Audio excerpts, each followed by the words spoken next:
ನಮಸ್ಕಾರ.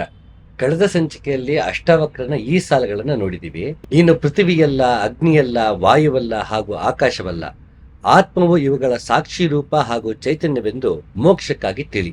ಹೀಗೆ ಪಂಚಭೂತಗಳು ನಾವಲ್ಲ ಅಂತ ಹೇಳ್ತಾ ಮುಂದೆ ಅಷ್ಟಾವಕ್ರ ಹೀಗೆ ಹೇಳ್ತಾನೆ, ನೀನು ಒಂದು ವೇಳೆ ದೇಹವನ್ನು ನಾನಲ್ಲವೆಂದು ಅರಿತು ಚೈತನ್ಯದಲ್ಲಿ ವಿಶ್ರಮಿಸಿದರೆ ಈ ಕ್ಷಣದಲ್ಲಿಯೇ ಸುಖ, ಶಾಂತ ಹಾಗೂ ಬಂಧಮುಕ್ತನಾಗುವೆ. ಇಲ್ಲಿ ಹಲವಾರು ಮುಖ್ಯವಾದ ಅಂಶಗಳಿದೆ. ಇಲ್ಲಿ ಒಂದು ನಾನು ದೇಹ ಅಲ್ಲ ಅಂತ ಅರಿಬೇಕು, ನನಗೆ ಗೊತ್ತಾಗಬೇಕು, ಇದು ಯಾವುದು ನಾನಲ್ಲ, ಪಂಚಭೂತಗಳು ನಾನಲ್ಲ, ಈ ದೇಹವೂ ನಾನಲ್ಲ ಅಂತ ನಾನು ಅರಿಬೇಕು. ಯಾವಾಗ ನಾನು ತಿಳಿತೀನಿ, ವಿಶ್ರಮಿಸ್ತೀನಿ. ಈ ನನ್ನ ಕಳೆದ ಒಂದು ಸಂಚಿಕೆ ಹೇಳ್ತಾರೆ, ಒಂದು ವಿಶ್ರಮ ಅಂತ ಮಾಡ್ತಿದ್ದೀನಿ ನನ್ನ ಫಾರ್ಮ್ ಲ್ಯಾಂಡ್ ಅಲ್ಲಿ ಅಂತ.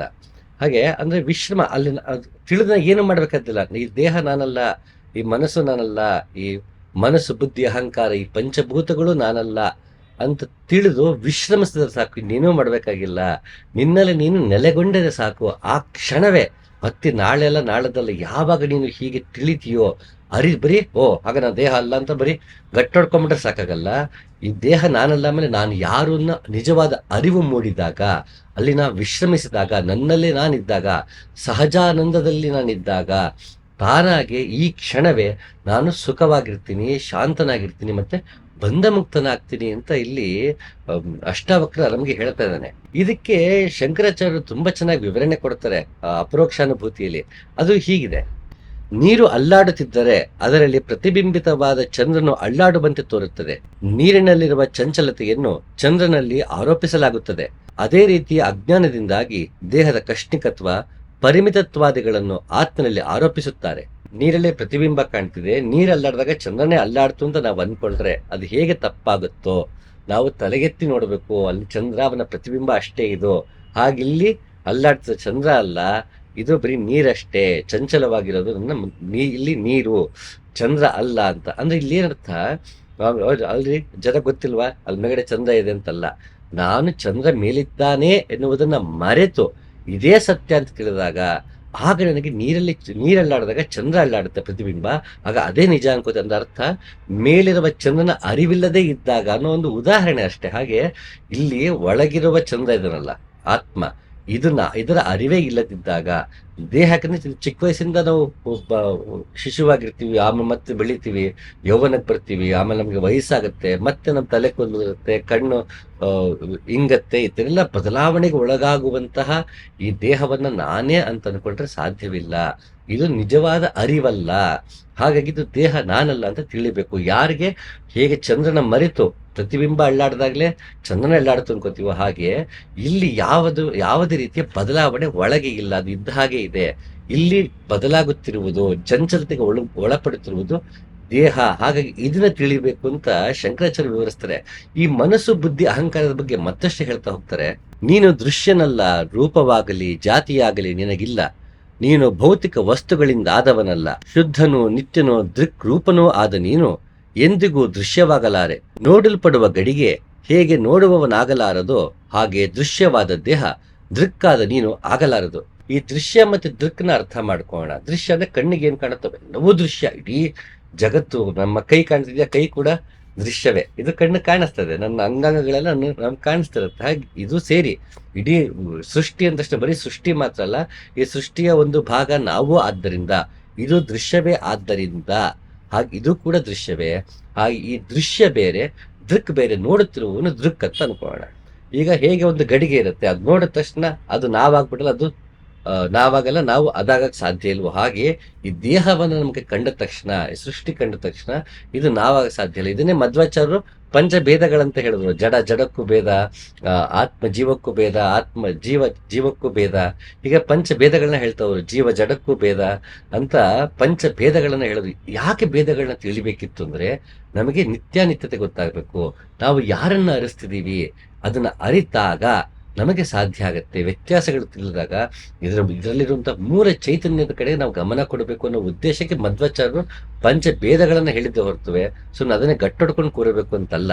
ಇಲ್ಲಿ ತಾರತಮ್ಯ ಹೇಳಿದ್ದು ಕೂಡ ಯಾರನ್ನ ನಾವು ಉಪಾಸನೆ ಮಾಡಬೇಕು, ನಾನು ಧ್ಯಾನಕ್ಕೆ ಕೂರಬೇಕು, ನಾನು ಭಕ್ತಿ ಮಾಡಬೇಕು ಅಂದ್ರೆ ಯಾರನ್ನ ಭಕ್ತಿ ಮಾಡಬೇಕು ಅಂತ ಕೇಳಿದಾಗ ಅವರು ತಾರತಮ್ಯ ಕೊಡ್ತಾರೆ. ನೋಡಿ, ಇಷ್ಟೆಲ್ಲ ಇದೆ, ನಾನು ಭಕ್ತಿ ಮಾರ್ಗವನ್ನ ಹೇಳ್ತಾ ಇದ್ದೀನಿ, ವಿಷ್ಣು ಸಂಪ್ರದಾಯವನ್ನ ತರುತ್ತಿರೋದ್ರಿಂದ ಅದಕ್ಕೆ ಪ್ರಮಾಣ ವಿಷ್ಣು ಪುರಾಣ ಮತ್ತೊಂದು ಪುರಾಣಗಳೆಲ್ಲ ಹೇಳ್ತಾ, ಇಲ್ಲಿ ನಾನು ಹರಿನಾಮಕ ಭಗವಂತನನ್ನ, ವಿಷ್ಣುನಾಮಕ ಭಗವಂತನನ್ನ ಉಪಾಸನೆ ಮಾಡೋದಕ್ಕೆ ನಿಮಗೆ ಕೊಡ್ತಾ ಇದ್ದೀನಿ.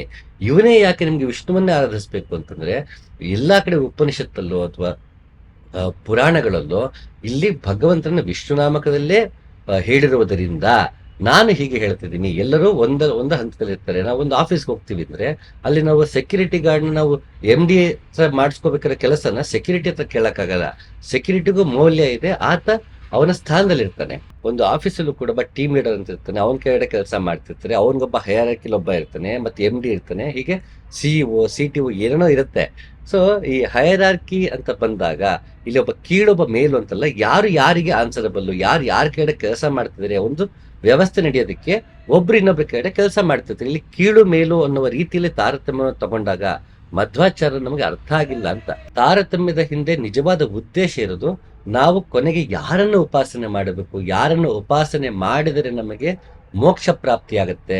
ನನಗೆ ಹಣಕಾಸು ಬೇಕು ಅಂದ್ರೆ ಆಯ್ತು, ಲಕ್ಷ್ಮೀ ಪೂಜೆ ಮಾಡಿ. ಜ್ಞಾನ ಸಂಬಂಧಪಟ್ಟ ಸರಸ್ವತಿಗೆ, ಏನೋ ಸಮಸ್ಯೆ ಆಗೋದಕ್ಕೆ, ವಿಘ್ನಗಳ ಏನೋ ಬರ್ದರೆ ಕೆಲಸ ಮಾಡೋದಕ್ಕೆ ಗಣಪತಿ, ಹೀಗೆ ಹಲವಾರು ವಿಷಯಗಳಿಂದ ಸರಿ ಮೋಕ್ಷಕ್ಕೆ ಯಾರನ್ನ ನಾವು ಉಪಾಸನೆ ಮಾಡಬೇಕು, ಯಾರನ್ನು ಪೂಜಿಸ್ಬೇಕು ಅಂದ್ರೆ ಭಗವಂತನ ಉಪಾಸನೆ ಮಾಡಬೇಕು. ಅವನ ಹತ್ರ ಮತ್ತಿನ್ನೇನೋ ಬಯಸಬಾರ್ದು. ಅವನ ದುಡ್ಡು, ಕಾಸು, ಆರೋಗ್ಯ ಇವನ್ನ ಕೇಳ್ಬೇಡಪ್ಪ. ಅದಕ್ಕೆ ಅಂತ ಬೇರೆ ಬೇರೆ ಬೇರೆ ಬೇರೆ ದೇವತೆಗಳಂತ ಕಲ್ಪನೆ ಇದೆ, ಅಲ್ಲಿ ಅದನ್ನ ಕೇಳಕ್ಕೋ. ನೀನು ಮೋಕ್ಷವನ್ನ ಅಪೇಕ್ಷೆ ಮಾಡುವುದಾದರೆ ನೀನು ಭಗವಂತನೇ ಉಪಾಸನೆ ಮಾಡಬೇಕು. ಭಗವಂತ ಅವನು ನಿರಾಕಾರ ಸ್ವರೂಪ, ಅವನಿಗೆ ಹೆಸರಿಲ್ಲ, ಅವನ ಗುಣಾತೀತ ಇಂತೆಲ್ಲ ಹೇಳ್ಬಿಟ್ರೆ ಭಕ್ತಿ ಮಾಡೋದು ಹೇಗೆ ಕಷ್ಟ ಆಗತ್ತಲ್ಲ ಅಂದಾಗ ಅವರು ಸಗುಣ ಮಾರ್ಗವನ್ನ ಕೊಡ್ತಾರೆ. ಸಗುಣ ಮಾರ್ಗದಲ್ಲಿ ನಡೆಯಿರಿ. ಆ ಸಗುಣದಲ್ಲಿ ನಾನು ಹೇಳುವುದು ವಿಷ್ಣುವನ್ನ ಈ ರೀತಿ ಭಕ್ತಿ ಮಾಡಬೇಕು ಅಂತ ಅವರು ಸಗುಣ ಉಪಾಸನೆ ಮತ್ತೆ ಭಕ್ತಿ ಮಾರ್ಗ ಇವನ್ನು ಕೊಡೋದಕ್ಕೆ ಅವರು ವಿಷ್ಣುವನ್ನ ಪ್ರತಿಪಾದನೆ ಮಾಡ್ತಾರೆ. ಹಾಗೆ ತಾರತಮ್ಯಗಳನ್ನ ಹೇಳಿದ್ದು ಯಾರನ್ನ ಉಪಾಸನೆ ಮಾಡಬೇಕು ಅಂತ ಹೇಳೋದಕ್ಕೆ ಹೈಯರಾರ್ಕಿನ ಹೇಳ್ತಾರೆ ಹೊರತುವೆ ಅವನೇ ಶ್ರೇಷ್ಠ, ಅವನ್ನೆಲ್ಲರನ್ನು ಕಳಪೆ ಅಂತ ನೋಡ್ಬೇಕು ಅಂತಲ್ಲ. ಹಲವಾರು ಜನ ನಾವು ನೋಡ್ತೀವಿ ಮಾಧ್ವ ಸಂಪ್ರದಾಯದಲ್ಲಿ. ಉದ್ದೇಶ ಅದಲ್ಲ, ಇನ್ನೊಬ್ಬನ ಖಂಡನೆ ಮಾಡೋದು, ಹರಿಯೇ ಶ್ರೇಷ್ಠ ಅಂತ ಗುದ್ದಾಡೋದಕ್ಕಲ್ಲ ತಾರತಮ್ಯ ಅಂತ ಮಧ್ವಾಚಾರ್ಯರು ಮಾಡಿರೋದು. ನೀವು ಯಾರನ್ನ ಉಪಾಸನೆ, ವೈಷ್ಣವರು ಅಂತ ನಾವು ಅಂದಾಗ ಆಯ್ತು, ವೈಷ್ಣವರು ವಿಷ್ಣುವನ್ನೇ ಉಪಾಸನೆ ಮಾಡೋಣ ಅಂತ ಅವನ ಶ್ರೇಷ್ಠತೆಯನ್ನ ಹೇಳೋದು ಉಪಾಸನೆಗೆ ಹೊರತುವೆ ನನ್ನ ಹರಿಯೇ ಶ್ರೇಷ್ಠ, ಶಿವ ಅಲ್ಲ ಅಂತ ಕೂತ್ಕೊಳ್ಳೋದಕ್ಕಲ್ಲ ಮಾಡಿರೋದು. ಹಾಗೆ ಇಲ್ಲೆಲ್ಲವೂ ಉದ್ದೇಶ. ಭೇದಗಳು ಯಾಕೆ ಹೇಳ್ತಾರೆ, ವ್ಯತ್ಯಾಸಗಳನ್ನ ಹೇಳ್ತಾರೆ ಅಂದ್ರೆ ನನಗೆ ಸೂಕ್ತವಾದದ್ದನ್ನ ಆಯ್ಕೆ ಮಾಡಿಕೊಂಡು ಅದರಲ್ಲಿ ಉಪಾಸನೆಯಲ್ಲಿ ತೊಡಗಿಕೊಳ್ಳುವುದಕ್ಕೆ. ಹೇಗೆ ದೇಹ, ಮನಸ್ಸು, ಬುದ್ಧಿ, ಅಹಂಕಾರ ನಾವಲ್ಲ ಅಂತ ಉಪನಿಷತ್ಕಾರನೇ ಹೇಳ್ಕೊಂಡು ಬಂದಿದ್ರು, ಹಾಗೆ ಇಲ್ಲಿ ಅಷ್ಟಾವಕ್ರ ಗೀತೆಯಲ್ಲಿ ಹಲವಾರು ಕೃತಿಗಳಲ್ಲಿ ಮನಸ್ಸು, ಬುದ್ಧಿ, ಅಹಂಕಾರ ನಾವಲ್ಲ ಅಂತ ಹೇಳ್ಕೊಂಡ್ ಬಂದಿದ್ದಾರೆ. ಯಾಕೆಂದ್ರೆ ಯಾವಾಗ ನಾನೇ ಮನಸ್ಸು, ಬುದ್ಧಿ, ಅಹಂಕಾರ ಅನ್ಕೋತೀನೋ ಅದು ಹೇಗೆ ಯೋಚನೆ ಮಾಡುತ್ತೋ ನಾವು ಹಾಗೆ ನಡ್ಕೊಂಡ್ಬಿಡ್ತೀವಿ. ಆತ್ಮದಿಂದ, ಧರ್ಮದಿಂದ, ಚಿತ್ತದಿಂದ ನಡೆದುಕೊಳ್ಳುವುದನ್ನ ಬಿಡ್ತೀವಿ. ಯಾವಾಗ ಮನಸ್ಸು, ಬುದ್ಧಿ, ಅಹಂಕಾರದಿಂದ ನಾವು ಕರ್ಮಗಳನ್ನ ಮಾಡ್ತೀವಿ, ಅದರಿಂದ ಫಲ ಉಂಟಾಗತ್ತೆ. ನಾವು ಮತ್ತೆ ಮತ್ತೆ ಹುಟ್ಟಿ ಬರ್ತೀವಿ. ನಾವು ಮತ್ತೆ ಮತ್ತೆ ಹುಟ್ಟಿ ಬರೋದ್ರಿಂದ ಮೋಕ್ಷಕ್ಕೆ ಅಡಚಣೆ ಆಗತ್ತೆ. ಇದಕ್ಕೋಸ್ಕರ ಮನಸ್ಸು, ಬುದ್ಧಿ ನಾವಲ್ಲ, ಜಡಕ್ಕೂ ಭೇದ, ಆ ಜೀವ ಜಡಕ್ಕೂ ಭೇದ, ಆತ್ಮ ಜೀವಕ್ಕೂ ಭೇದ, ಜೀವಕ್ಕೂ ಭೇದ ಅಂತ ಹೀಗೆ ಪಂಚಭೇದಗಳನ್ನ ಮಧ್ವಾಚಾರ್ಯ ಹೇಳಿದ್ದು. ಎಲ್ಲ ಉಪನಿಷತ್ಕಾರರು, ಎಲ್ಲ ದಾರ್ಶನಿಕರು ಈ ಮನಸ್ಸು, ಬುದ್ಧಿ ನಾವಲ್ಲ, ಇದು ಪ್ರಪಂಚ ಸತ್ಯವಲ್ಲ, ಸತ್ಯ ಅಲ್ಲ ಅಂದ ತಕ್ಷಣ ಅದು ಇಲ್ಲ ಅಂತಲ್ಲ, ಅದು ನಿತ್ಯವೂ ಬದಲಾಗುತ್ತಿರುವುದರಿಂದ ಯಾವುದು ಸದಾ ಬದಲಾಗದೇ ಇರುವುದೋ ಅದು ಇದಲ್ಲ. ಅಂದ್ರೆ ನೀನು ಉಪಾಸನೆ ಮಾಡೋದಕ್ಕೆ ಹೊರಗಿದ ಕಣ್ಣು ಬಿಟ್ಕೊಂಡು ಪ್ರಕೃತಿನ ಉಪಾಸನೆ ಮಾಡಕ್ ಸಾಧ್ಯ ಇಲ್ಲ. ಯಾಕಂದ್ರೆ ಚಂಚಲವಾಗಿದೆ, ಬದಲಾವಣೆಗೊಳಪಡುತ್ತದೆ. ಹಾಗೆ ಅಲ್ಲಿ ಹೊರಗಡೆಯಿಂದ ಉಪಾಸನೆ ಮಾಡಕ್ಕಾಗಲ್ಲ. ಶಾಶ್ವತವಾದದ್ದು ನಮ್ಮೊಳಗೆ ಇದೆ. ಅದನ್ನ ಚೈತನ್ಯ ಸ್ವರೂಪನ ಕಂಡುಕೊಳ್ಳಕ್ಕೆ ನಮ್ಮೊಳಗೆ ಸಾಧ್ಯ ಇದೆ, ಹೊರಗಿನ ಜಡದಿಂದ ಸಾಧ್ಯ ಇಲ್ಲ. ಈ ಜಡದಿಂದಲೂ ಸಾಧ್ಯ ಇಲ್ಲ. ಈ ಜಡದಿಂದ ಸಾಧ್ಯ ಅಂದ್ರೆ ಕಣ್ಣು ಬಿಟ್ಕೊಂಡು ಹೇಗೆ ಕೂತಂತ ತಪಸ್ ಮಾಡ್ಬೋದಿತ್ತು. ಕಣ್ಣು ಮುಚ್ಚಿ ಮಾಡೋದ್ರಿಂದ ಈ ಹೊರಗಿನ ಜಡದಿಂದಲೂ ಸಾಧ್ಯವಿಲ್ಲ. ಇದರ ಒಳಗೆ ಚೈತನ್ಯವನ್ನು ನಾವು ಕಂಡುಕೊಳ್ಬೇಕು. ಅದಕ್ಕೆ ಮಧ್ವಾಚಾರ್ಯ ಕೊಟ್ಟದ್ದು ಪ್ರಾಣವನ್ನ. ನೀವು ಪ್ರಾಣವನ್ನ ಇಟ್ಕೊಂಡು ಚೈತನ್ಯದ ಕಡೆಗೆ ಹೋಗಿ ಅಂತ ಮಧ್ವಾಚಾರ್ಯರು ಮುಖ್ಯ ಪ್ರಾಣನನ್ನ ಪ್ರತಿಪಾದನೆ ಮಾಡ್ತಾರೆ. ಮುಖ್ಯ ಪ್ರಾಣನ ಸಹಾಯದಿಂದ ಪರಮಾತ್ಮನ ಕಡೆಗೆ ಹೋಗುವುದು ಮಧ್ವಾಚಾರ್ಯ ಸಿದ್ಧಾಂತವಾದರೆ, ಇಲ್ಲಿ ಶಂಕರಾಚಾರ್ಯರು ಅಥವಾ ಅದ್ವೈತಿಗಳು ಏನಂತ ಶಾಕ್ತರು ಹೀಗೆಲ್ಲ ನಾವು ಕುಂಡಲಿನಿ ಅಂತ ಹೇಳ್ತಾರೆ. ಅಲ್ಲಿ ನಾವು ಪ್ರಾಣವನ್ನ ಬಳಸಿ ಕೊನೆಗೆ ಕುಂಡಲಿನಿಯನ್ನೇ ಜಾಗೃತಿ ಮಾಡುವುದರಿಂದ, ಮೂಲಾಧಾರದ ಸಹಸ್ರಾರಕ್ಕೆ ಹೋಗುವುದರಿಂದ ಇಲ್ಲಿ ಪ್ರಾಣ ಗೌಣವಾಗತ್ತೆ. ಅದು ಪ್ರಾಣ ಮುಖ್ಯ ಅಲ್ಲ ಅಂತಲ್ಲ, ಅದು ಗೌಣವಾಗತ್ತೆ. ಗೌಣ ಯಾಕೆಂದ್ರೆ ಪ್ರಾಣವನ್ನ ಬಳಸಿ ನಾನು ಕುಂಡಲಿನಿಯನ್ನೇ ಜಾಗೃತಿಗೊಳಿಸ್ತಾ ಇದ್ದೀನಿ. ಅಲ್ಲಿ ಪ್ರಾಣದ ಅವಶ್ಯಕತೆ ಇರೋದು ಕುಂಡಲಿನಿ ಜಾಗೃತಿಗೆ. ಆದ್ರಿಂದ ಇದು ಶಿವವಾದರೆ, ಸಹಸ್ರ ಶಿವನಾದರೆ, ಮೂಲಾಧಾರದಿಂದ ಏರುವಂತಹ ಕುಂಡಲಿನಿ ಶಿವೆ ಆಗ್ತಾಳೆ, ಶಕ್ತಿ ಆಗ್ತಾಳೆ. ಹಾಗಾಗಿ ಆ ಶಿವೆ ಪ್ರಾಣವನ್ನ ಬಳಸ್ಕೊಂಡಾಗ ಆಕೆಯೇ ಶಕ್ತಿ ಆಗ್ತಾಳೆ. ಮೂಲಾಧಾರದಿಂದ ಹೊರಟಂತಹ ಕುಂಡಲಿನಿ ಶಿವೆ, ಸಹಸ್ರಾರದಲ್ಲಿರುವ ಶಿವ ಅಲ್ಲಿಗೆ ಮೇಲಕ್ಕೆ ಏರುವಂಥದ್ದು ಶಕ್ತಿ. ಇದು ಶಿವಶಕ್ತಿಯರ ಒಂದು ಕಲ್ಪನೆ. ಆದರೆ ಮಧ್ವಾಚಾರ್ಯದು ಕುಂಡಲಿನಿಗೆ ಸಂಬಂಧಪಟ್ಟಂತಹ ಮಾರ್ಗವಲ್ಲದೆ ಇರುವುದರಿಂದ, ಅದು ನೇರ ವ್ಯಾನಕ್ಕೆ ಹೋಗುವ ಉಸಿರಾಟಕ್ಕೆ ಸಂಬಂಧಪಟ್ಟಂತಹ ಮಾರ್ಗವಾದ್ರಿಂದ ಕುಂಡಲಿನಿಗೆ ಅವರು ಒತ್ತು ಕೊಡೋದಿಲ್ಲ. ಮುಖ್ಯ ಪ್ರಾಣನಿಗೆ ಮತ್ತೆ ಭಗವಂತನಿಗೆ ಅಷ್ಟೇ ಒತ್ತು ಕೊಡ್ತಾರೆ. ಇದೇ ಮಧ್ವಾಚಾರ್ಯಗೆ, ಶಂಕರಾಚಾರ್ಯಗೆ ಅಥವಾ ಬೇರೆ ಬೇರೆ ಮಾರ್ಗಗಳಿಗೆ ವ್ಯತ್ಯಾಸ ಹೊರತು ಇಲ್ಲಿ ಆತನೇ ಸರಿ ಈತ ತಪ್ಪು ಅಂತಲ್ಲ. ಆಯಾ ಮಾರ್ಗಕ್ಕೆ ಹೋದವರು ಆಯಾ ಮಾರ್ಗಕ್ಕೆ ಸಂಬಂಧಪಟ್ಟಂತಹ ಮಾರ್ಗದಲ್ಲಿ ನಡೆಯುವುದೇ ಸೂಕ್ತ ಹೊರತು ಸಿದ್ಧಾಂತಗಳಲ್ಲಿ ಕಿತ್ತಾಡುವುದರಲ್ಲಿ ಅರ್ಥವಿಲ್ಲ. ನೀನು ಇಂದ್ರಿಯಗಳಲ್ಲ, ಅವುಗಳು ಸಾಧನೆಗಳೆಂದೇ ಶ್ರುತಿಯಲ್ಲಿ ಪ್ರಸಿದ್ಧಿ. ನೀನು ಆ ಇಂದ್ರಿಯಗಳ ಪ್ರೇರಕನು, ಕರಣ ಎಂದು ಕರ್ತೃವಾಗಲಾರದು. ನಾನು ಇಂದ್ರಿಯ ಅಲ್ಲ, ಮನಸ್ಸಲ್ಲ, ಬುದ್ಧಿ ಅಲ್ಲ, ಅಹಂಕಾರ ಅಲ್ಲ ಅಂತ ಗಟ್ಟೊಡೋದ್ರೆ ಸಾಕಾಗಲ್ಲ. ಯಾಕಲ್ಲ ಅಂತ ನಾವು ತಿಳ್ಕೊಬೇಕು.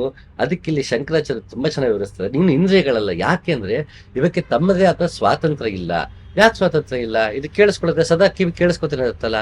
ಇದು ಸದಾ ಕೇಳಿಸ್ಕೊಳ್ಳೋಂತ ಇಂದ್ರಿಯವಾದರೂ ನನಗೆ ಏನು ಬೇಕು ಅದನ್ನೇ ಕೇಳಿಸುವಂತ ಕೇಳುವ ಶಕ್ತಿ ಈ ಇಂದ್ರಿಯಕ್ಕಿಲ್ಲ. ಇದು ನನಗೆ ಕೇಳಿದ ಸಾಕಾಯ್ತು, ನೋಡ್ತೀನಿ ಅಂತ ಹೇಳೋ ಶಕ್ತಿ ಕಿವಿಗಿಲ್ಲ. ಕಣ್ಣು ನಂಗೆ ನೋಡಿದ ಸಾಕಾಯ್ತು, ನಂಗೆ ಕಣ್ಣು ಹೋಗ್ತಿದೆ, ನಾನು ಕೇಳಿಸ್ಕೊಳ್ಳೋ ಕೆಲಸ ಮಾಡ್ತೀನಿ ಅಂತ ಕಣ್ಣು ಹೇಳಕ್ಕಾಗಲ್ಲ. ಇದನ್ನೇ ನೋಡ್ತೀನಿ, ಇದು ನೋಡಲ್ಲ ಅಂತ ಕಣ್ಣು ಹೇಳಕ್ಕಾಗಲ್ಲ. ಅದು ಕೊನೆಗೆ ನಾವು ಹೇಳಿದ ಕೆಲಸವನ್ನೇ ಅದು ಮಾಡಬೇಕಾಗತ್ತೆ. ಇದು ನೋಡೋಣ, ಇದು ನೋಡ್ಬೇಕು, ಅದು ನೋಡೋಣ, ಅದು ನೋಡ್ಬೇಕು, ಇದನ್ನ ಕೇಳಿಸ್ಕೊಂಡು ಅದನ್ನ ಕೇಳಿಸ್ಕೋಬೇಕು. ಪರ್ಟಿಕ್ಯುಲರ್ ಇಂಥದನ್ನೇ ಮಾಡ್ತೀನಿ, ಈ ಕೆಲಸ ಮಾಡ್ತೀನಿ, ಈ ಕೆಲಸ ಮಾಡಲ್ಲ ಅಂತ ಇಂದ್ರಿಯಗಳು ಹೇಳೋದಕ್ಕೆ ಅವಕ್ಕೆ ಅಂತ ಶಕ್ತಿ ಇಲ್ಲ. ಹಸಿವಾದಾಗ ಹಸಿವು ಅಂತ ದೇಹ ಹೇಳ್ಬೋದು ಹೊರತು ಏನು ತಿನ್ನಬೇಕು ಕೊನೆಗೆ ನಾನೇ ನಿರ್ಧಾರ ಮಾಡಬೇಕು. ತಿಂದ ಮೇಲೆ ಅರಗಿಸ್ಕೊಳ್ಳೋಕೆ ನಮ್ ಕೇಳಿರಲ್ಲ. ಅದು ಮತ್ತೆ ಜಠರಕ್ಕೆ ಸಂಬಂಧಪಟ್ಟಿರುತ್ತೆ. ಹಾಗೆ ಈ ಸ್ಪರ್ಶವೂ ಅಷ್ಟೇ. ನನಗೆ ಟೆಂಪ್ರೇಚರ್ ನನಗೆ ಸ್ವಲ್ಪ ತಣ್ಣಗಿದ್ರೆ ಇಷ್ಟ ಅಂತ ತಕ್ಷಣ ಎ ಸಿ ಹಾಕೋಬಹುದು. ಅದು ನನ್ನ ಕೈಯಲ್ಲಿದೆ ಹೊರತು ಇದು ತಾನಾಗೆ ತ್ವಚೆ ನನಗೆ ತಣ್ಣಗಿರೋ ವಾತಾವರಣ ಹುಡ್ಕೊಂಡು ಹೋಗಕ್ಕಾಗಲ್ಲ. ಅದು ಬಿಸಿ ಇರೋದನ್ನ ತಣ್ಣಗೆ ಮಾಡ್ಕೊಳಕ್ಕಾಗಲ್ಲ. ಅದು ಯಾವ್ದು ಹಿತ ಅಹಿತ ಇದನ್ನ ಇಂದ್ರಿಯಗಳಿಂದ ನಾನು ಹೇಗೆ ಅನುಭವಿಸ್ತೀನಿ ಅದರ ತಕ್ಕಂಗೆ ನಾನು ಸುಖಗಳನ್ನ ಹತ್ರ ಮಾಡ್ಕೊಳಕ್ ಇಷ್ಟಪಡ್ತೀನಿ, ದುಃಖವನ್ನ ದೂರ ಮಾಡ್ಕೊಳಕ್ ಇಷ್ಟಪಡ್ತೀನಿ. ಹಾಗಾಗಿ ಈ ಇಂದ್ರಿಯ ನಾನಲ್ಲ, ಇದು ಬರೀ ಸಾಧನೆಗಳಷ್ಟೇ. ಸಾಧನ ಅಂದ್ರೆ ಟೂಲ್ ಅಂತ. ಸಂಸ್ಕೃತದಲ್ಲಿ ಸಾಧನ ಅಂದ್ರೆ ಟೂಲ್. ಅದನ್ನ ಬಳಸಿಕೊಳ್ಳುವವನು ಸಾಧಕ. ಯಾರು ಸಾಧನವನ್ನ ಬಳಸಿಕೊಂಡು ಸಾಧಕನು ತನ್ನ ಕಾರ್ಯವನ್ನ ಮುಗಿಸ್ಕೊಳ್ತಾನೋ ಅವನು ಸಾಧಕ. ಅದೇ ಸಿದ್ಧಿ. ಒಂದು ಟೂಲ್ನ ಬಳಸ್ಕೊಂಡು ತನ್ನ ಕೆಲಸ ತಾನು ಮಾಡ್ಕೊಂಡಾಗ ಅದು ಸಿದ್ಧಿ. ಆ ರೀತಿ ಸಿದ್ಧಿ ಪಡ್ಕೊಂಡವನು ಸಾಧಕ. ಹಾಗೆ ಇಲ್ಲಿ ಸಾಧನ ಅಂದ ತಕ್ಷಣ ಇದು ಟೂಲ್ ಅಂತ. ಇಂದ್ರಿಯಗಳು ಟೂಲ್ ಅಷ್ಟೇ. ಏನೋ ಕೆಲಸ ಮಾಡಬೇಕು, ಅದನ್ನ ಏನೋ ನೋಡ್ಬೇಕಿತ್ತು, ಅದನ್ನ ಈ ಟೂಲಿಂದ, ಕಣ್ಣನ್ನು ಟೂಲಿಂದ ನೋಡಿ ನಾನು ಕೆಲಸ ಮುಗಿಸ್ತೀನಿ. ನಾನೇನೋ ಹೇಳಬೇಕು, ನಾನು ವಾಕ್ ಇಂದ್ರಿಯವನ್ನ ಬಳಸ್ಕೊಂಡು ನಾನು ಮಾತಾಡ್ತೀನಿ, ಏನೋ ಕೇಳಿಸ್ಕೋಬೇಕು, ಕಿವಿ ಬಳಸ್ತೀನಿ. ಇದು ಟೂಲ್ಗಳಷ್ಟೇ. ಇದರ ಮುಖಾಂತರ ನಮಗೆ ಹೊರಗಿನಿಂದ ಒಳಗೆ ಮಾಹಿತಿ ಬರುತ್ತೆ, ಒಳಗಿನಿಂದ ಹೊರಗೆ ಮಾಹಿತಿ ಹೋಗುತ್ತೆ. ಅದಕ್ಕಿದು ಮೀಡಿಯಂ ಆಗಿದೆ, ಒಂದು ಟೂಲ್ ಆಗಿದೆ ಹೊರತು ಇದೇನೆ ಸ್ವತಂತ್ರವಾಗಿ ತಾವೇನು ಮಾಡ್ತಾ ಇಲ್ಲ. ನಾನು ಮನಸ್ಸೂ ಅಲ್ಲ, ಪ್ರಾಣವೂ ಅಲ್ಲ, ಏಕೆಂದರೆ ಅವೆರಡು ಜಡವಾದವುಗಳು. ಅಷ್ಟೇ ಅಲ್ಲ, ನನ್ನ ಮನಸ್ಸು ಬೇರೆಡೆಗೆ ಹೋಗಿತ್ತು ಎಂಬ ಅನುಭವವೂ ಆಗುತ್ತದೆ. ಇದರಿಂದ ನಾನು ಬೇರೆ, ಮನಸ್ಸು ಬೇರೆ ಎನ್ನುವುದು ಸ್ಪಷ್ಟವಾಗುತ್ತದೆ. ನಾವು ಕ್ಲಾಸ್ ರೂಮಲ್ಲಿ ಕೂತಿರ್ತೀವಿ ಅಥವಾ ಯಾರೋ ಜೊತೆ ಮಾತಾಡ್ತಿರ್ತೀವಿ, ನಮ್ಮ ತಲೆ ಇನ್ನೆಲ್ಲೋ ಓಡ್ತಿರುತ್ತೆ. ಮಲಗಿದ್ದಾಗ್ಲೂ ಅಷ್ಟೇ, ನಾವು ಮಲಗಿದೀವಿ ಅನ್ಕೋತೀವಿ, ತಲೆ ಓಡ್ತಾನೆ ಇರುತ್ತೆ. ನಾವು ಕನಸು ಕಾಣೋ ಹಾಗೆಲ್ಲ ಅನುಭವಕ್ಕೆ ಬರುತ್ತೆ ನಮ್ಗೆಲ್ರು. ಬಟ್ ನಾನು ಅವಾಗ ಏನೋ ಮಾಡ್ತಿರಲ್ಲ, ನಾನು ಯೋಚನೆ ಮಾಡ್ತೀವಿ ಅನ್ಕೋತೀವಿ. ಬಟ್ ಎಷ್ಟೆಲ್ಲ ಏನ್ ಯೋಚನೆ ಮಾಡ್ಬೇಕು ಅಂತ ನಮ್ಗೆ ಗೊತ್ತಾಗಲ್ಲ. ಯೋಚನೆ ಮಾಡಿದ್ ಮರ್ತೋಗುತ್ತೆ, ಎಲ್ಲಿಂದ ಶುರು ಮಾಡಿದ್ವಿ ಗೊತ್ತಾಗಲ್ಲ. ಇದ್ಯಾವುದು ನಮ್ಮ ನಿಯಂತ್ರಣದಲ್ಲಿ ಇರೋದಿಲ್ಲ. ಹಾಗಾಗಿ ಈ ಮನಸ್ಸು ಮತ್ತೆ ಪ್ರಾಣ ನಾವಲ್ಲ ಅಂತ ಇಲ್ಲಿ ಹೇಳ್ತಾರೆ. ಪ್ರಾಣವು ಹಸಿವೆ, ಬಾಯಾರಿಕೆಯಿಂದ ಪೀಡಿತವಾಗಿದೆ. ಇದು ನನ್ನ ಪ್ರಾಣ, ಇದು ನನ್ನ ಮನಸ್ಸು ಎಂಬ ಭೇದದ ಅನುಭವವೂ ಇದೆ. ಹೇಗೆ ಮಡಿಕೆಯನ್ನು ನೋಡುವವನು ಮಡಿಕೆಗಿಂತ ಬೇರೆಯೋ, ಹಾಗೆಯೇ ಪ್ರಾಣ ಮನಗಳನ್ನು ನೋಡುವ ನೀನು ಅವುಗಳಿಂದ ಬೇರೆಯೇ ಆಗಿರುವೆ. ಇಲ್ಲಿ ಪ್ರಾಣ ಮತ್ತೆ ಮನಸ್ಸು ಬಗ್ಗೆ ಹೇಳ್ಬೇಕಾದ್ರೆ ಚಾಂದೋಗ್ಯೋಪನಿಷತ್ತು ಪ್ರಾಣ ಮನಸ್ಸು ವಾಕ್ ಸಂಬಂಧಪಟ್ಟಂಗೆ ಅದ್ಭುತವಾಗಿ ಹೇಳುತ್ತೆ. ಪ್ರಾಣ ಮತ್ತೆ ಮನಸ್ಸಿನೆಲ್ಲ ಇದು ಹಸಿವೆ, ಬಾಯಾರಿಕೆಗಳಿಂದ ಪೀಡಿತವಾಗಿದೆ. ತುಂಬಾ ಹಸುವಾಗ್ಬಿಡಂಕಲ್ಲಿ ಹಸುವಾಗಿದೆ, ನಾ ಏನೂ ಸೇವಿಸಿಲ್ಲ ಅಂದಾಗ ನನ್ನಲ್ಲಿ ತ್ರಾಣವೇ ಇರೋದಿಲ್ಲ, ಶಕ್ತಿ ಕುಂತ ಹೋಗುತ್ತೆ. ಹಾಗಿದು ಪ್ರಾಣ ಮತ್ತೆ ಮನಸ್ಸು ನೀನಲ್ಲ, ಇದು ಬೇರೆಯಾಗಿದೆ ಅಂತ. ಇದಕ್ಕೆ ಚಾಂದೋಗ್ಯೋಪನಿಷತ್ತು ತುಂಬಾ ಚೆನ್ನಾಗಿ ಹೇಳುತ್ತೆ. ಮನಸ್ಸು ಅನ್ನಮಯ, ಪ್ರಾಣಗಳು ಆಪೋಮಯ, ವಾಕ್ ಸದ್ವಸ್ತುವಾಗಿದ್ದು ಅದು ತೇಜೋಮಯವಾಗಿದೆ. ಈ ಮನಸ್ಸು ಪ್ರಾಣ ಮತ್ತು ವಾಕನ ಯಾವ ರೀತಿ ಹೇಳ್ತದೆ ನೋಡಿ. ನಾನು ಅಲ್ಲಿ ಒಬ್ಬ ತಂದೆ ಋಷಿಯಾಗಿರ್ತಾನೆ, ಮಗ ಶಿಷ್ಯನಾಗಿರ್ತಾನೆ. ಹೇಳ್ತಾನೆ, ಇಷ್ಟು ದಿನ ನೀನು 16 ಕಲೆಗಳನ್ನ ಕಲ್ತಿದ್ಯಪ್ಪ, ಒಂದು 15 ದಿನ ಊಟ ಮಾಡಿದ್ರೆ ಬರೀ ನೀರ್ ಕುಡ್ಕೊಂಡೇ ಇರು ಅಂತ ಹೇಳಿ ಅವ್ನಿಗೆ ಅವ್ನು ಟಾಸ್ಕ್ ಕೊಡ್ತಾನೆ. ಆ 15 ದಿನ ಏನು ಊಟ ಮಾಡ್ದೇನೆ ನೀರ್ ಕುಡ್ಕೊಂಡೇ ಬರ್ತಾರೆ. ಮುಂಚೆ ತಿಳಿದಿದ್ದ ಯಾವ ಮಂತ್ರವು ಯಾವ ಇದು ಅವನಿಗೆ ಹೊರಡದೇ ಇಲ್ಲ. ಹೇಳು ಅಂತ ಕೇಳಿದ ಹೊರಡದೇ ಇಲ್ಲ. ಆಗ ಅವನು ಹೇಳ್ತಾನೆ, ಸೌಮ್ಯನ ಪ್ರೀತಿಯಿಂದ ಕರೆಯುವ ಸೌಮ್ಯ ಅಂತ. ಸೊ ಹೇಳ್ತಾರೆ, ನಿನಗಿಲ್ಲಿ ದೇಹದ ತ್ರಾಣವೇ ಇಲ್ಲದೆ ಇರುವುದರಿಂದ ವಾಕ್ ಹೊರಡ್ತಾ ಇಲ್ಲ. ಅಂದ್ರೆ ವಾಕು ಪ್ರಾಣದ ಮೇಲೆ ನಿರ್ಧಾರಿತವಾಗಿದೆ. ಆ ಪ್ರಾಣ ಕೊನೆಗೆ ಅನ್ನದ ಮೇಲೆ, ನೀರಿನ ಮೇಲೆ ನಿರ್ಧಾರಿತವಾಗಿದೆ. ಬೇರೆ ನೀರಲ್ಲೇ ಒಂದಷ್ಟು ದಿನ ಬದುಕಬಹುದಾದ್ದರಿಂದ ಈ ಪ್ರಾಣ ನಮ್ಗೆ ಆಪೋಮಯ. ಆಪ ಅಂದ್ರೆ ನೀರು, ಮನಸ್ಸು ಅನ್ನಮಯ, ಪ್ರಾಣಗಳು ಆಪೋಮಯ, ವಾಕು ಸದ್ವಸ್ತುವಾಗಿದ್ದು ಅದು ತೇಜೋಮಯವಾಗಿದೆ.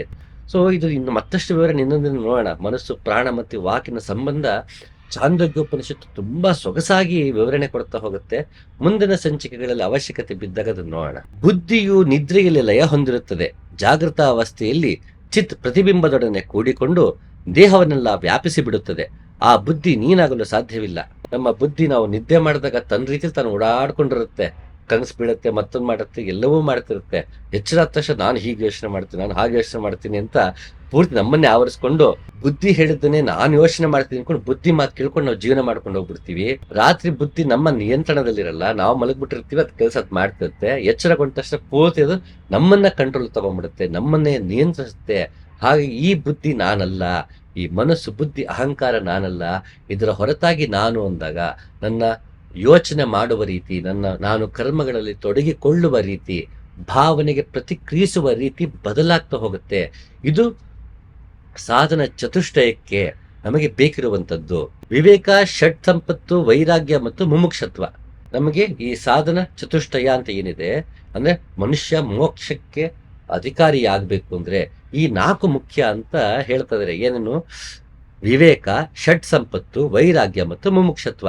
ಇದು ಬೇಸಿಕ್ ಕ್ವಾಲಿಟಿ. ವಿವೇಕ ಅಂದ್ರೆ ಯಾವುದು ಸತ್ಯ, ಯಾವುದು ಅಸತ್ಯ, ಯಾವುದು ನಿತ್ಯ, ಯಾವುದು ಅನಿತ್ಯ ಅಂತ ನಾವು ತಿಳ್ಕೊಳ್ಬೇಕು. ಆಗ ಮಾತ್ರ, ಹೇಗೆ ನಾವು ತಾರತಮ್ಯ ಅಂತ ಹೇಳಿದ್ದು, ಅದು ವಿವೇಕಕ್ಕೋಸ್ಕರನೇ ಹೇಳಿರೋದು ಮಧ್ವಾಚಾರ್ಯರು. ವಿವೇಕ ಇರ್ಲಿ, ನಿಮಗೆ ಜಡಕ್ಕೂ ಭೇದವಿದೆ.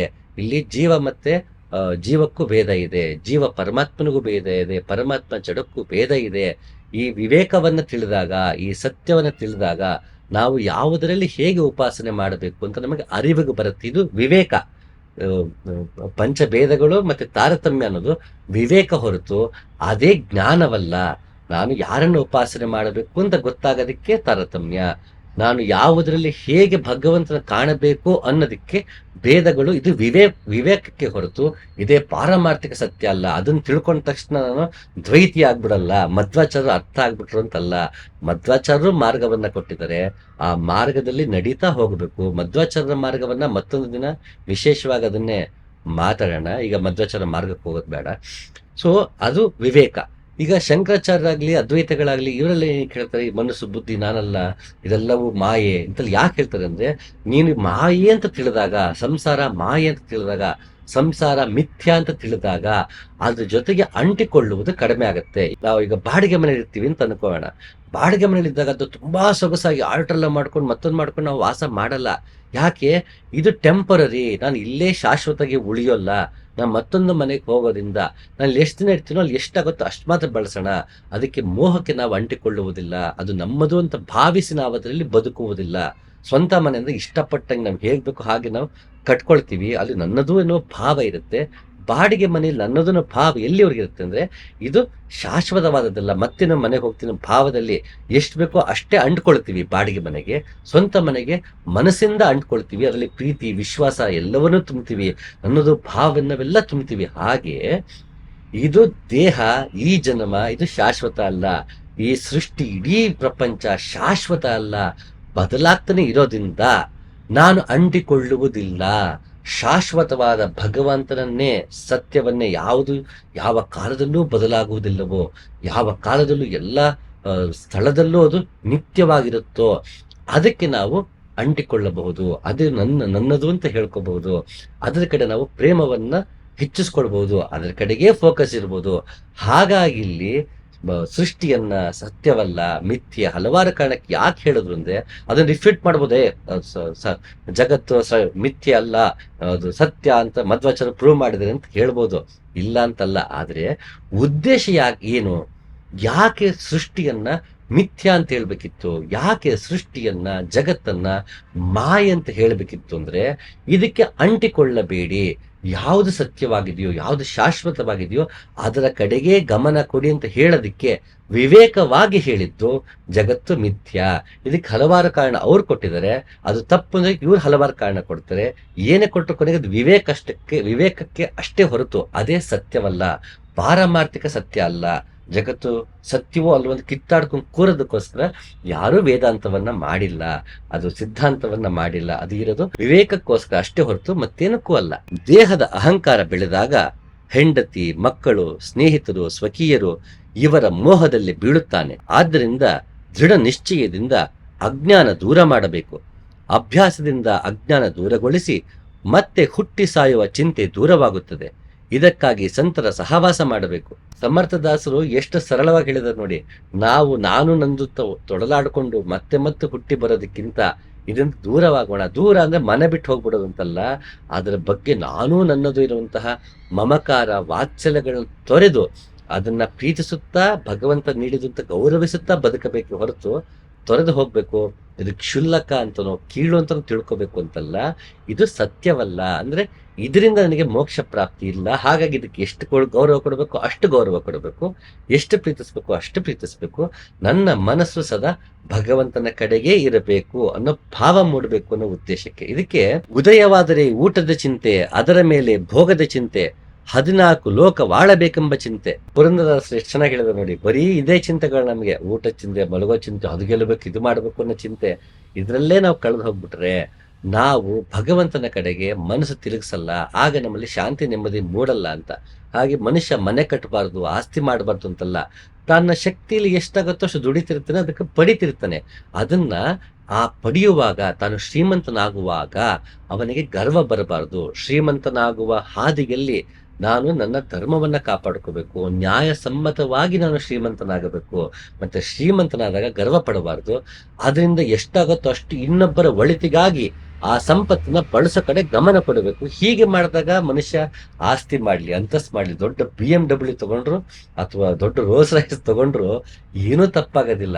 ಅದರಲ್ಲಿ ಗರ್ವ ಪಡಬಾರ್ದಷ್ಟೇ. ಒಬ್ಬ ಸೈಕಲ್ ತಗೊಂಡವನು ಗರ್ವ ಇರಬಹುದು, ಬೇಕಾದ್ರೆ ಏನು ಇಲ್ದರಂಗೆ ಅತಿ ಹೆಚ್ಚು ಗರ್ವ, ಏನು ಇಲ್ದ ಶ್ರೀಮಂತನಿಗಿಂತ ಏನು ಇಲ್ದರಂಗೆ ಗರ್ವ ಜಾಸ್ತಿ. ಯಾಕೆಂದ್ರೆ ತನ್ನಲ್ಲಿ ಏನು ಇಲ್ಲ ಅನ್ನೋ ಒಂದು ಕೀಳರಿಮೆಯಿಂದ ಏನ್ ಮಾಡ್ತಾನೆ, ನಾನು ಯಾರಿಗಿಂತ ಕಡಿಮೆ ಅಂತ ಅವನು ಮತ್ತಷ್ಟು ಗರ್ವನೇ ಪಡ್ತಾನೆ. ಬಡವನ ಮನೇಲಿರೋ ಗುಡಿಸ್ಲಲ್ಲಿ ಬರೋಷ್ಟು ನಿದ್ದೆ ಅರಮನೇಲಿ ಬರಲ್ಲ ಅನ್ನೋದು.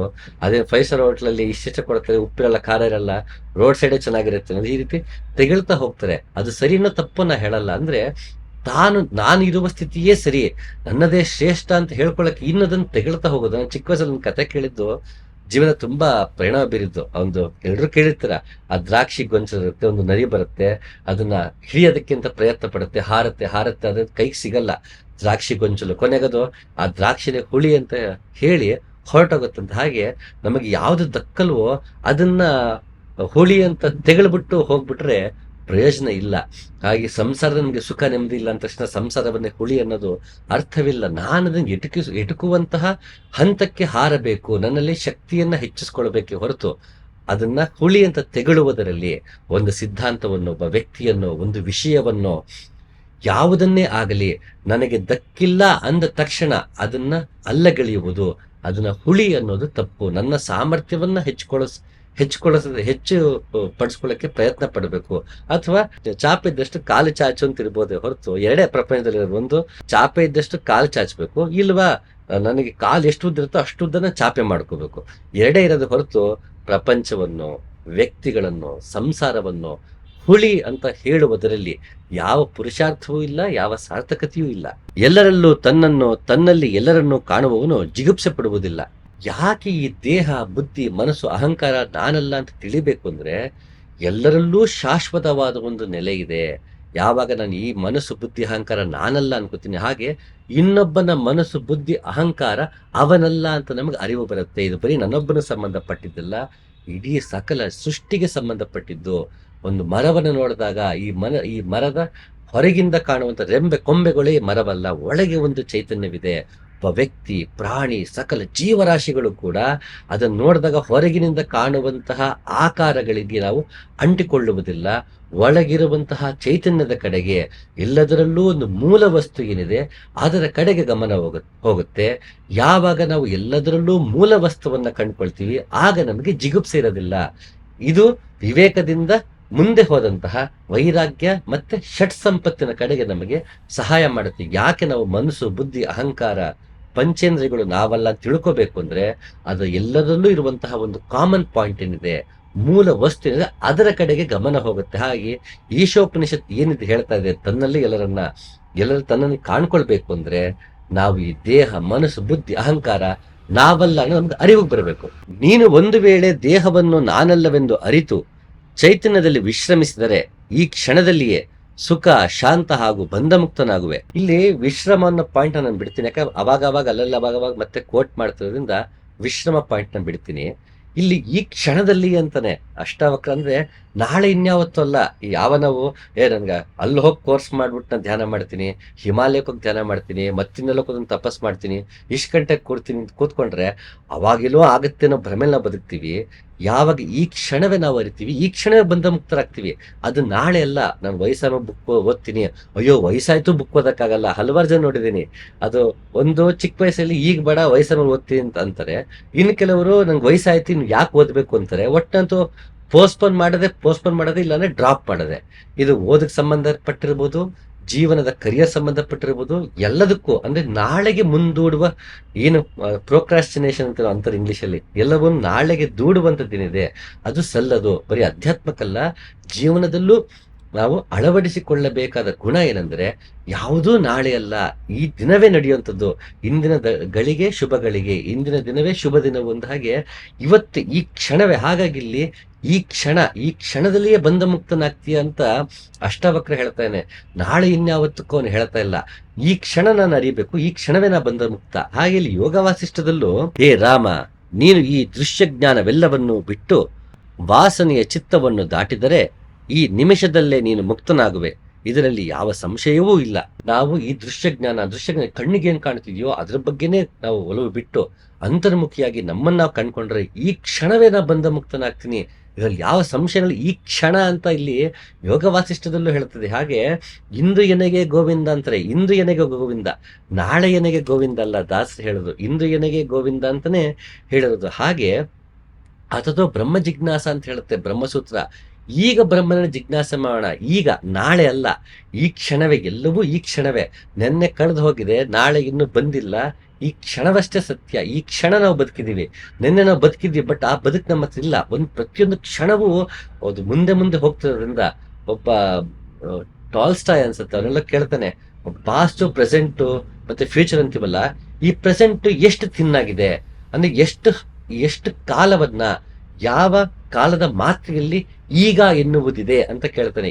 ಈಗ ಅಂತ ಹೇಳುವಾಗ ಈ ಹೇಳಿ ಗಾ ಹೋಗೋಷ್ಟಕ್ಕೆ ಈ ಪಾಸ್ಟ್ ಟೆನ್ಸ್ ಆಗ್ಬಿಟ್ಟಿರುತ್ತೆ. ಗಾ ಅಂದ ತಕ್ಷಣ ಗಾ ಪಾಸ್ಟ್ ಟೆನ್ಸ್ ಆಗ್ಬಿಡುತ್ತೆ. ಅಂದ್ರೆ ಪ್ರತಿ ಕ್ಷಣವೂ ಪಾಸ್ಟ್ ಸೇರ್ತಾ ಇರುತ್ತೆ, ಪ್ರತಿ ಕ್ಷಣವೂ ಫ್ಯೂಚರ್ ಮತ್ತೆ ಅಕ್ಯುಮುಲೇಟ್ ಆಗ್ತಾ ಹೋಗ್ತಿರುತ್ತೆ.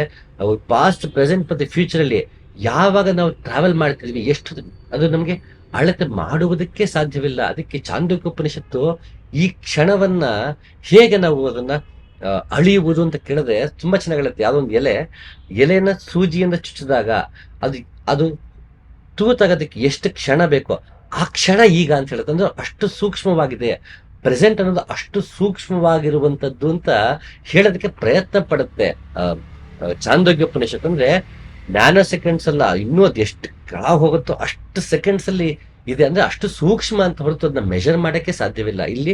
ಇಲ್ಲಿ ಟೈಮ್ ಒಂದು ಪೀಸ್ ಆದ್ರಿಂದ, ಇಲ್ಲಿ ನಿನ್ನೆ, ಇವತ್ತು, ನಾಳೆ ನನ್ನ ಬುದ್ಧಿಗೆ ಕಾಲದ ಒಂದು ಕಲ್ಪನೆ ಇರುವುದರಿಂದ ಕಾಲಕ್ಕೆ ಒಂದು ಅಸ್ತಿತ್ವ ಇದೆ ಹೊರತು ಕಾಲಕ್ಕೆ ತನ್ನದೇ ಆದ ಅಸ್ತಿತ್ವ ಇಲ್ಲ. ಹಾಗಾಗಿ ಎಲ್ಲವೂ ಈಗ ಅಷ್ಟೇ, ಪ್ರೆಸೆಂಟ್ ಅಷ್ಟೇ ಹೊರತು ಪಾಸ್ಟ್ ಇಲ್ಲ, ಫ್ಯೂಚರು ಇಲ್ಲ, ಎಲ್ಲವೂ ಪ್ರೆಸೆಂಟ್. ಹಾಗೆ ನಾವು ಆ ಕಲ್ಪನೆಯನ್ನು ಮೀರಿದಾಗ ದೇಶ, ಕಾಲ, ಮನಸ್ಸು, ಬುದ್ಧಿ, ಅಹಂಕಾರ, ಇಂದ್ರಿಯಗಳೆಲ್ಲವೂ ನಾನಲ್ಲ ಅಂತ ಅರಿತಾಗ ಈ ಕ್ಷಣವೇ ಬಂಧ ಮುಕ್ತ ಅಂತ ಇಲ್ಲಿ ಅಷ್ಟಾವಕ್ರನು ಹೇಳ್ತಾನೆ, ಯೋಗ ವಾಸಿಷ್ಠವು ಹೇಳ್ತದೆ, ಸಕಲ ದಾರ್ಶನಿಕರು ಕೂಡ ಇದನ್ನೇ ಹೇಳ್ತಿದ್ದಾರೆ. ಈಗ ಮಾಡಿಲೋ ರಾಮ ಧ್ಯಾನವನಿ, ಮೂಗನಾಗಿರಬೇಡ ಎಲೆ ಮಾನವ, ಒಂದು ಕೂಗಳತೆ ವೈಕುಂಠಕ್ಕೆ, ಸಂದೇಹವಿಲ್ಲವೋ ಸಾಧು ಸಜ್ಜನರಿಗೆ. ನೋಡಿ, ಇಲ್ಲೂ ಕೂಡ ಅದೇ ಹೇಳ್ತಾ ಇದ್ದಾರೆ, ಒಂದು ಕೂಗಳತೆ ಅಷ್ಟೇ. ಯಾಕೆಂದ್ರೆ ಅವನು ಸರ್ವವ್ಯಾಪಿ, ಎಲ್ಲ ಕಡೆಯೂ ಇರುವಂತನು, ಅವನು ವಾಸುದೇವ, ಎಲ್ಲದರಲ್ಲೂ ವಾಸ ಮಾಡ್ತಾ ಇದ್ದಾನೆ. ಅವನಿದ್ರಂತ ಜಾಗವೇ ಇಲ್ಲ ಅಂದಮೇಲೆ ವೈಕುಂಠ ಇನ್ನೆಷ್ಟೋ ಯೋಜನೆಗಳ ದೂರದಲ್ಲಿದೆ ಅನ್ನೋದು ಎಷ್ಟು ಮಟ್ಟಿಗೆ ಅದು ಸರಿ. ಭಗವಂತ ಎಲ್ಲ ಕಡೆ ಇದ್ದಾನೆ, ಆಮೇಲೆ